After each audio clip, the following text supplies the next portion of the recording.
जय जगन्नाथ जय जगन्नाथ जय जगन्नाथ। बंधुगण, आज वास्तव भारत भाग 11 रे आमे जानिबा नागा साधुंक विषय रे। 2025 महाकुंभ मेला परिप्रेक्षी रे नागा साधुंकर आविर्भाव एवं सेमानंकर ए महाकुंभ मेला रे योगदान सारा विश्ववासींकर ध्यान आकर्षण करुअछि। वास्तव भारत को जानिबा परिप्रेक्षी रे नागा साधु माननकु जानिबा अनिर्वार्य मने हुए। नागा साधुंकर जीवन अगणित रहस्य रे भरापरी मने हुए। आमे बहुत कम लोक जानू जे ए नागा साधु माने किए, सेमानंकर जीवनर उद्देश्य बा लक्ष्य कौन। कुंभमेला समय रे एमाने कुआडे आसंती बा कुआडू आसंती एवं कुंभमेला उपरांते एमाने कुआडे चली जाती। नागा साधु बनंती किपरि, नागा साधुंक ठारू आमे कौन शिक्षा करि परिबा, जानिबा ही शिक्षा। तेणु नागा साधुंक विषय रे जानिबाकू चेष्टा करिबा। ए विषय रे आमर धारणा बहुत भूल थाई पारे, ताहा दूर करिबा। यह विडंबनार विषय जे भारतर वर्तमानर पीढ़ी एक नागा साधुंक विषय रे बहुत कम जानती। दुनिया सारा बड़ बड़ विद्वान व्यक्ति नागा साधुंक विषय रे अज्ञ अछंती। जेतेबेले हार्वर्ड विश्वविद्यालय परी बड़ बड़ पाश्चात्य अनुष्ठान रे नागा साधुंक विषय रे अनुसंधान बा रिसर्च चली, सेतेबेले भारतर अधिकांश लोकंकु नागा साधुंकर विषय रे मालूम ही नहीं। यह ही तो विडंबना ए भारतर। नागा साधु वास्तव में एक विचारधारा अटे। ए विचार त्यागरु आरंभ हुए एवं त्याग प्रथमे मनुष्यर शरीर आरंभ होता है। नागा साधु बनिबा वाला व्यक्ति प्रथमे निजे निजर अंतिम संस्कार करिवार कार्य करे, तापरे निजर पिंडदान करी नागा साधु बनिबार प्रक्रिया रे प्रवेश करे। ए प्रक्रिया एक नागा साधु बनुथुवा व्यक्तिर मानसिक स्थिति को बयान करे। ए प्रक्रिया रे व्यक्ति निजकू निजे मानसिक स्तर रे मारी देई थाए, कारण से तार पिंडदान निजे करि थाए। तार शारीरिक और मानसिक आवश्यकतार प्रथम ताला पकाई थाए से निजे। तेणु से निर्वस्त्र होई रहे, भयंकर शीतरे मध्य निर्वस्त्र रहे। तांको उपरे जलवायुर कौनसी प्रभाव पड़ी न थाए। सर्दी हेउ, ग्रीष्म हेउ अबा वर्षा हेउ, से निर्वस्त्र भाव रे जीवन बिताई पारे। नागा साधुंकर ए उलग्न रूप को साधारण मनीष बुझी पारे नहीं। तांको मुंडबाळ गुड़िक लंबा जटा रूप धारण करिथाए। पूरा शरीर रे बला जाई थाए श्मशानर भस्म। तांको तपस्या करिवार एक अद्भुत माध्यम अटे ए श्मशानर भस्म। नागा शब्दर अनेक सारा शब्दार्थ रही अछि। संस्कृत रे नागार अर्थ पहाड़ अटे। नागा साधु साधारणतः पर्वत पहाड़ रे रही तपस्या करथांती, तेणु ए शब्द व्यवहार हुए। कचार भाषा रे नागा शब्दर अर्थ एक युव बहादुर सैनिक। तेणु नागा साधु को योद्धा सन्यासी मध्य कहा जाए। नागा सन्यासी माने योद्धा अटंती। एमानंकु युद्ध कौशल जଣା थाए। एमानंकर योद्धा सन्यासी हेबार इतिहास आज शंकराचार्य आदि शंकराचार्यंकर सहित जड़ित। जଣା जाए जेतेबेले आदि शंकराचार्य भारतवर्षर हिंदू सनातन धर्मर 4टी मठ भारतर चारिदिगरे स्थापन कले, सेतेबेले ए मठ मानकर सुरक्षा व्यवस्था पाई ए नागा साधु मानकर एक दल गठन कले। एमानंकर शिक्षा तालीम रे शास्त्र अध्ययन सहित शस्त्र कौशलर शिक्षा मध्य प्रदान कले श्री आदि शंकराचार्य। से समयर अवस्था एपरि थिला जे केवल तपस्या कले हिंदू सनातन धर्मर सुरक्षा संभव नथिला।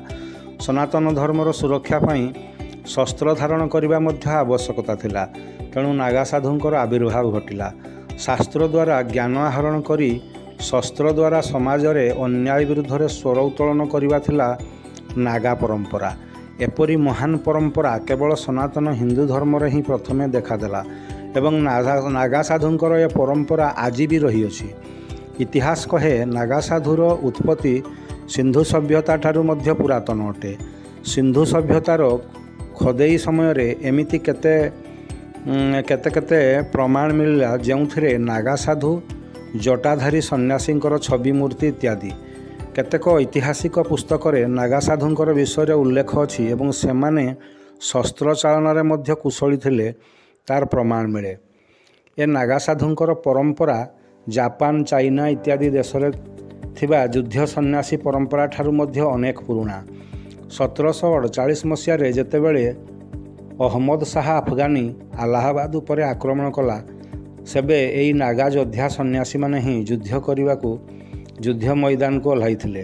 ମାତ୍ର ଯେତେବେଳେ ଭାରତକୁ ଇଂରେଜ ଶାସନ ଆସିଲା ଏବଂ ଆଧୁନିକ ଅସ୍ତ୍ରଶସ୍ତ୍ର, ବନ୍ଧୁକ, ଗୋଳାବାରୁଦର ଆବିଷ୍କାର ହେଲା, ନାଗା ସାଧୁମାନେ ସାରା ସଂସାରରୁ ନିଜକୁ ଦୂରେଇ ନେଇ ପାହାଡ଼, ପର୍ବତ, ଗୁମ୍ଫା ଓ ନିକାଞ୍ଚନ ସ୍ଥାନମାନଙ୍କୁ ଚାଲିଗଲେ।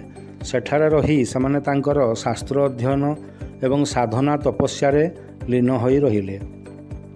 ଆଜି ବି ନାଗା ସାଧୁମାନେ ଅସ୍ତ୍ରବିଦ୍ୟାରେ ନିପୁଣ, କିନ୍ତୁ ତାହା ସେମାନେ ସାଧାରଣ ଖୋଲା ପ୍ରଦର୍ଶନ କରିନଥାନ୍ତି।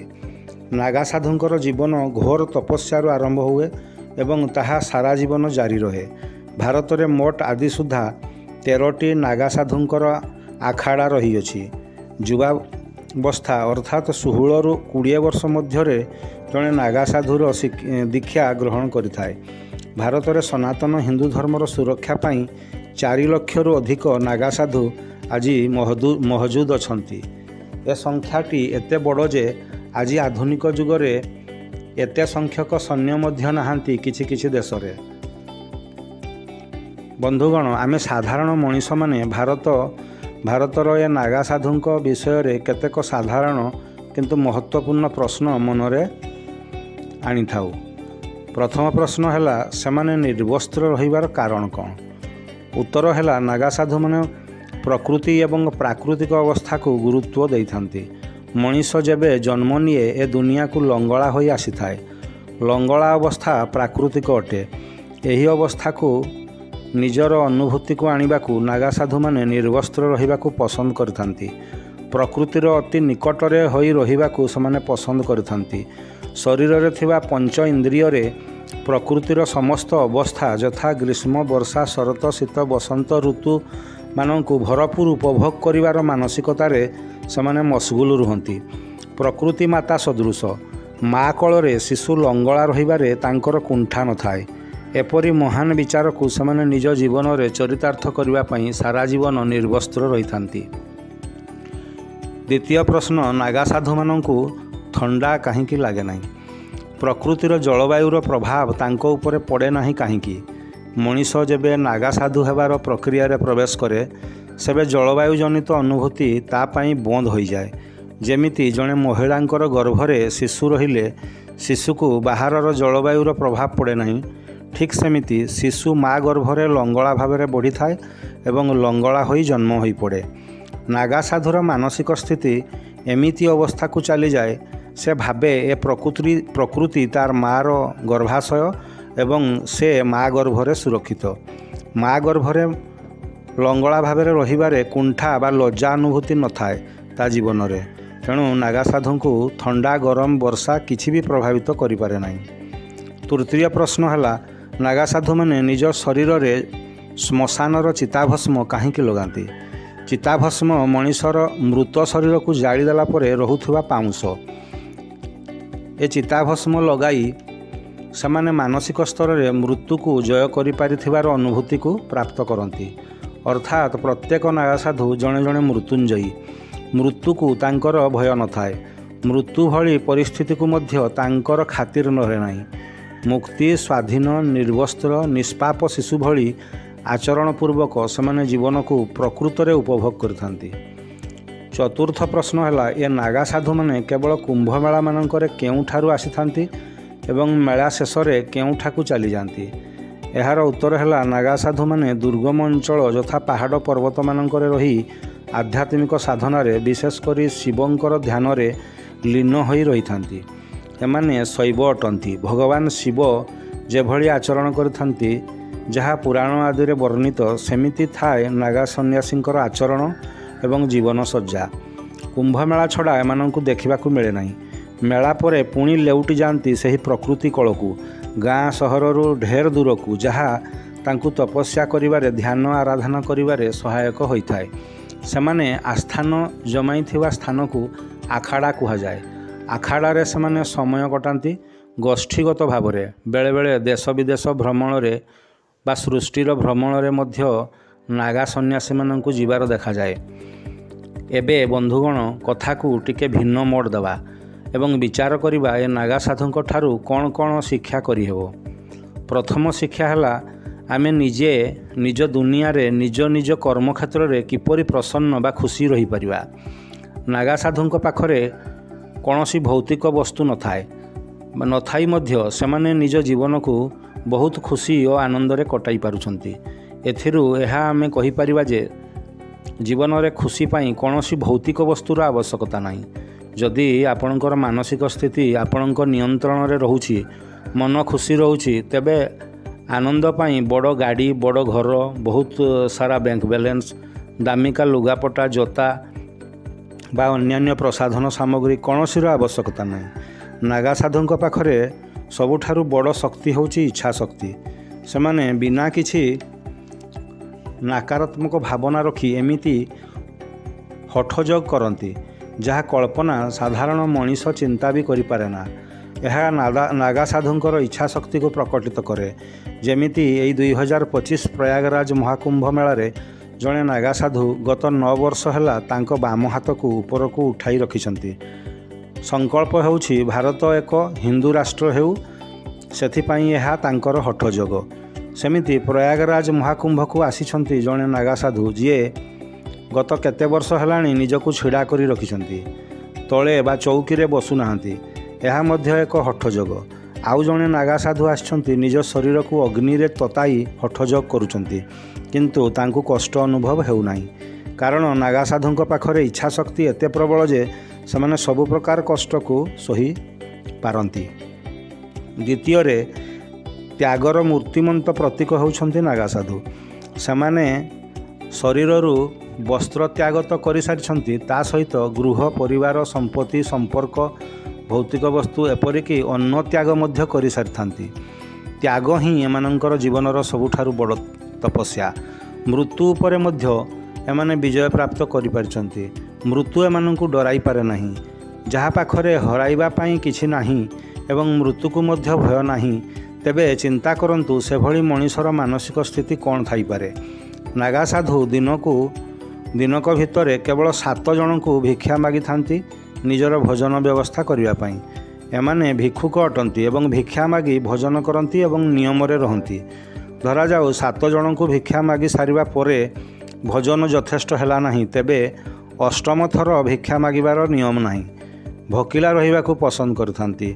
ଭୋଜନ ତ୍ୟାଗ କରି ସେଦିନର ତପସ୍ୟା ସମାପନ କରିପାରନ୍ତି। ଆଜି ସବୁଠାରୁ ଉଲ୍ଲେଖନୀୟ କଥା ହେଲା, ଧର୍ମ ନାମରେ ସାରା ଦୁନିଆରେ ଆଜି ଆତଙ୍କବାଦର ପ୍ରୟାସ ହେଉଥିବା ବେଳେ, ଉଗ୍ରତାର ପ୍ରସାର ହେଉଥିବା ବେଳେ ସନାତନ ନାଗା ସାଧୁମାନେ କେବେ ଧର୍ମ ନାମରେ ଆତଙ୍କବାଦକୁ ପ୍ରଶ୍ରୟ ଦିଅନ୍ତି ନାହିଁ। ନାଗା ସାଧୁ ଧର୍ମର ରକ୍ଷା କରିବା ପାଇଁ ସର୍ବଦା ତତ୍ପର ଥାନ୍ତି। ଏମାନେ କେବେ ବି ଧର୍ମ ନାମରେ ଭାରତର ଲୋକତନ୍ତ୍ରକୁ ଆହ୍ୱାନ ଦିଅନ୍ତି ନାହିଁ। କେବେ ବି ଏକ ଅଲଗା ଦେଶ ବା ପ୍ରାନ୍ତ ଗଢ଼ିବାର ଦାବି କରନ୍ତି ନାହିଁ। ଏମାନେ କେବଳ କୁମ୍ଭମେଳାରେ ଲୋକଲୋଚନକୁ ଆସନ୍ତି, କାରଣ ନାଗା ସାଧୁଙ୍କର ପାଇଁ କୁମ୍ଭମେଳା ଏକ କର୍ମଭୂମି ଅଟେ, ଯାହା ପାଇଁ ସେମାନେ ନିଜର ପ୍ରାଣତ୍ୟାଗ କରିବା ପାଇଁ ମଧ୍ୟ ପ୍ରସ୍ତୁତ ଥାନ୍ତି। ଦରକାର ପଡ଼ିଲେ ପ୍ରାଣତ୍ୟାଗ ମଧ୍ୟ କରିଦିଅନ୍ତି। ସାରା ବ୍ରହ୍ମାଣ୍ଡକୁ ସଂସାର ମଣିଥାନ୍ତି। ସାରା ସଂସାରର ସୁଖ ପାଇଁ ହଠଯୋଗ କରନ୍ତି। ନାଗା ସାଧୁର ସାଧନା ପୁରା ସଂସାରର ସୁଖର କାମନା, ଧର୍ମର ରକ୍ଷା।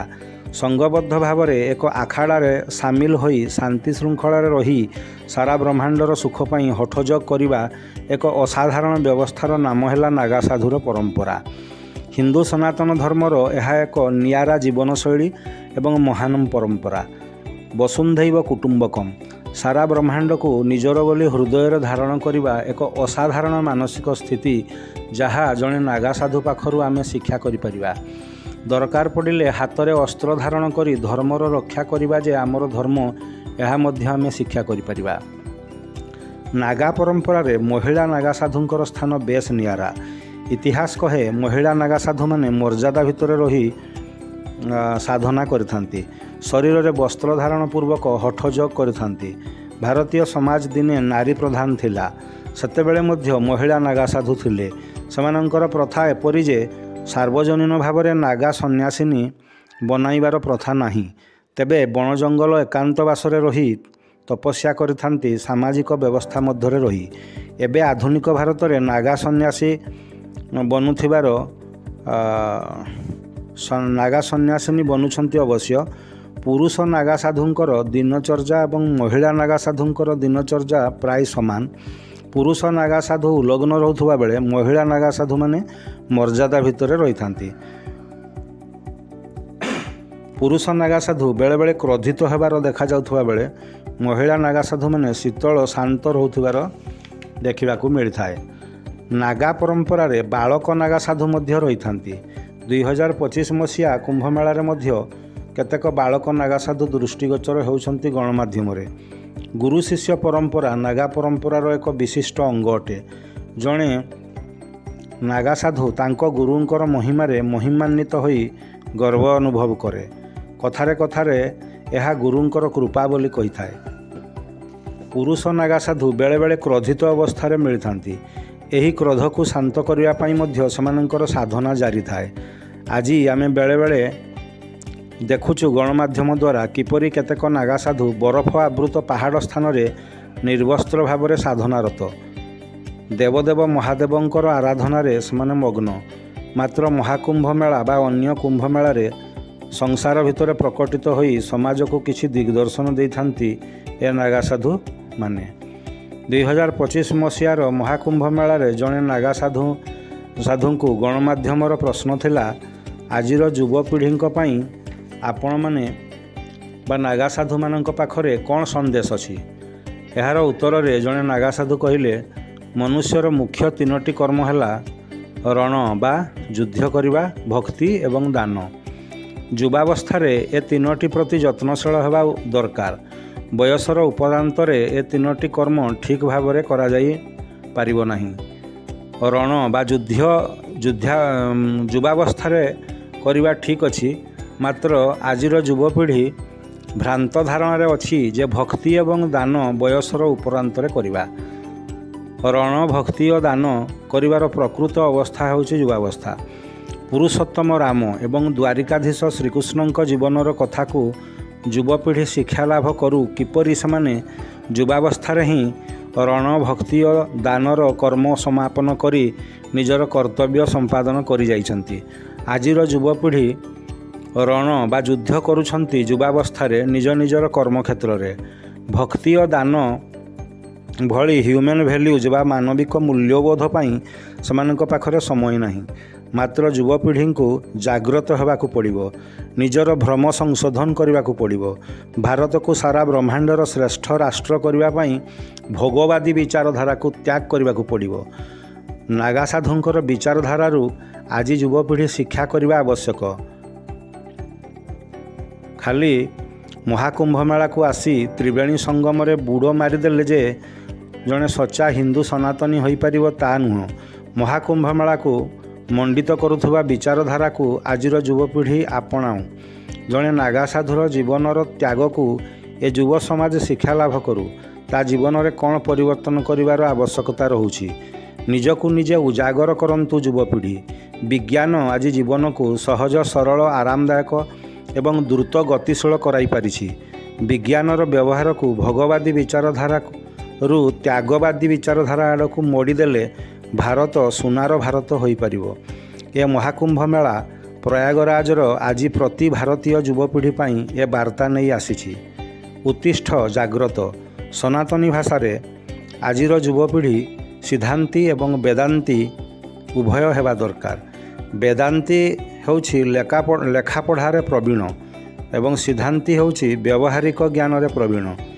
ବେଦାନ୍ତୀ ବନିବା ପାଇଁ ଆତ୍ମ ଅଧ୍ୟବସାୟ ଦରକାର ପଡ଼ୁଥିବା ବେଳେ ସିଦ୍ଧାନ୍ତୀ ବନିବା ପାଇଁ ଗୁରୁଙ୍କର ଆଶୀର୍ବାଦ ପ୍ରାପ୍ତ କରିବାକୁ ପଡ଼ିଥାଏ। ଅର୍ଥାତ୍ ବେଦାନ୍ତୀ ଥିଓରି ହେଲାବେଳେ ସିଦ୍ଧାନ୍ତୀ ପ୍ରାକ୍ଟିକାଲରେ ପ୍ରବୀଣତାକୁ ବୁଝାଇଥାଏ। ଜଣେ ଗଣମାଧ୍ୟମ ବ୍ୟକ୍ତି ପଚାରିଲେ, ପ୍ରକୃତ ମଣିଷର ପରିଭାଷା କ'ଣ? ନାଗା ସାଧୁ ଜଣକ କହିଲେ, ଯେଉଁ ମଣିଷ ଅନ୍ୟର ଦୁଃଖ ପୀଡ଼ାକୁ ଅନୁଭବ କରି ତାର ନିବାରଣ ପାଇଁ ପ୍ରଯତ୍ନ କରିଥାଏ ସେ ହିଁ ପ୍ରକୃତ ମଣିଷ। ହିନ୍ଦୁ ସନାତନ ଧର୍ମ ପ୍ରକୃତ ମଣିଷ ତିଆରି କରିଥାଏ। ଆଉ ଏକ ପ୍ରଶ୍ନ, ଭଗବାନ କିଏ? ତାର ଉତ୍ତର ଥିଲା ଯେ ପଞ୍ଚଭୂତ ବା 5 ଏଲିମେଣ୍ଟ ହିଁ ଭଗବାନ। ସୃଷ୍ଟିର କୋଣ ଅନୁକୋଣରେ ପଞ୍ଚଭୂତ ଅର୍ଥାତ୍ ଭଗବାନ ବିରାଜମାନ କରିଛନ୍ତି, ଯାହାକୁ ଆମେ ପ୍ରକୃତି କହୁଛୁ। ହିନ୍ଦୁ ସନାତନ ଧର୍ମ ଏ ପଞ୍ଚଭୂତ ଅର୍ଥାତ୍ ଭଗବାନଙ୍କର ଆରାଧନା କରିଥାଏ, ପୂଜା କରିଥାଏ। ପ୍ରକୃତିକୁ ପୂଜିବା ହିଁ ଭଗବାନଙ୍କୁ ପୂଜିବା। ଏ ସୃଷ୍ଟିରେ ଯାହା ବି କିଛି ବିଦ୍ୟମାନ ଅଛି ତାହା ଭଗବାନଙ୍କର ଏକ ଅଂଶ ଅଟେ। ତାହା ଉଭୟ ଭଲ ଏବଂ ଖରାପ ହୋଇପାରେ, ଠିକ୍ ଯେମିତି ଅମୃତ ଏବଂ ବିଷ। ଭଗବାନଙ୍କୁ ମାନିବା ଅର୍ଥ ପ୍ରକୃତିକୁ ଭଲ ପାଇବା। ଭଗବାନଙ୍କୁ ନ ମାନିବା ଅର୍ଥ ପ୍ରକୃତିକୁ ଅପମାନିତ କରିବା। ଭଗବାନଙ୍କୁ ମାନିବା ବା ନ ମାନିବା ଏକ ଦୃଷ୍ଟିକୋଣ ହୋଇପାରେ, ମାତ୍ର ଏକ କର୍ମ ଅଟେ।